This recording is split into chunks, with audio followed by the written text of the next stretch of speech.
In Activity 10, Modeling the Moon's Phases, students use a light source and sphere to model the phases of the moon.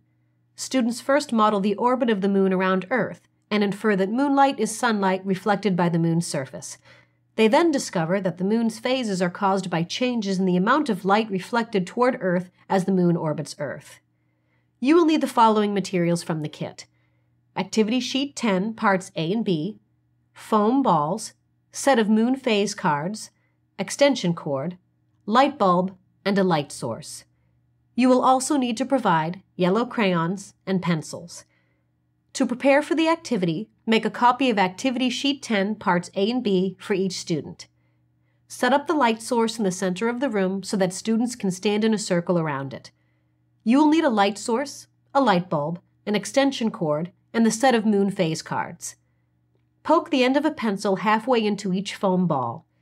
Each student will need a foam ball stuck to the end of a pencil and a yellow crayon.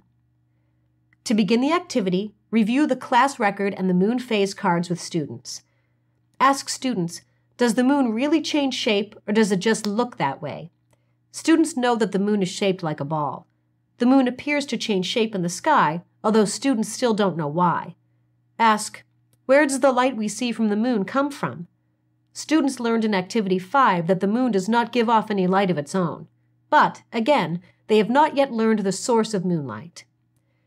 Tell students that in order to understand what causes the moon to change shape in the sky, they must first learn something else about how the moon moves in the sky. Draw Figure 10.2 on the board. Tell students that the moon is constantly traveling in a circle around Earth. This circular path is called an orbit. Explain that the moon's orbit around Earth never changes. It always goes in the same direction and at about the same speed. To simulate the moon's orbit, have one student stand still while the other walks in a circle around his or her partner. Explain that it takes about a month for the moon to circle Earth once. Likewise, students should recall that it took about a month to go from a new moon to a full moon and back to a new moon again. Students should see that these two facts are related. Tell students that they will model the orbit of the moon around Earth in the presence of the sun and see what they notice about the moon's appearance. Distribute a foam ball attached to a pencil to each student. Have the class stand in a circle around the light source. Students should be 2 to 3 meters from the light source and at least an arm's length apart from each other. Then turn on the light source. Tell students to imagine that their head is Earth and the foam ball is the moon. Ask, what is the light? Students should guess that the light represents the sun.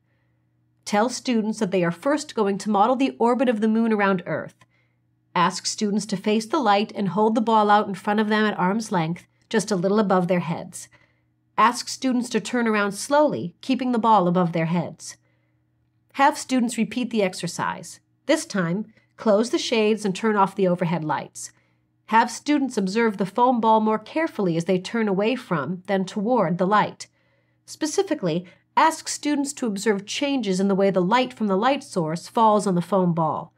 Repeat this exercise until all students recognize the different phases of the moon.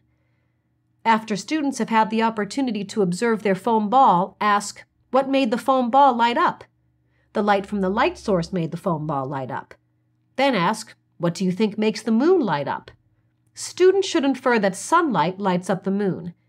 Inform students that moonlight is sunlight that is reflected by, or that bounces off of, the surface of the moon. Define reflect as to bounce off. Hand out a copy of Activity Sheet 10, Parts A and B, and a yellow crayon to each student, and have them complete their activity sheets. Finally, ask students, why do we see the different phases of the moon? Guide students to conclude that the way the sun's light falls on the moon and the position of the moon in its orbit around Earth determine what the moon looks like from Earth. Then ask, do the phases of the moon always come in the same order? Yes, because the orbit of the moon around Earth never changes. Tell students that in the next activity, they are going to learn about a part of the moon that cannot be seen from Earth. To conclude the activity, turn off and unplug the light.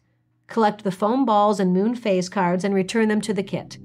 For science background, reinforcement activities, curriculum connections, and information about the Delta Science Reader, please consult your DSM Teacher's Guide.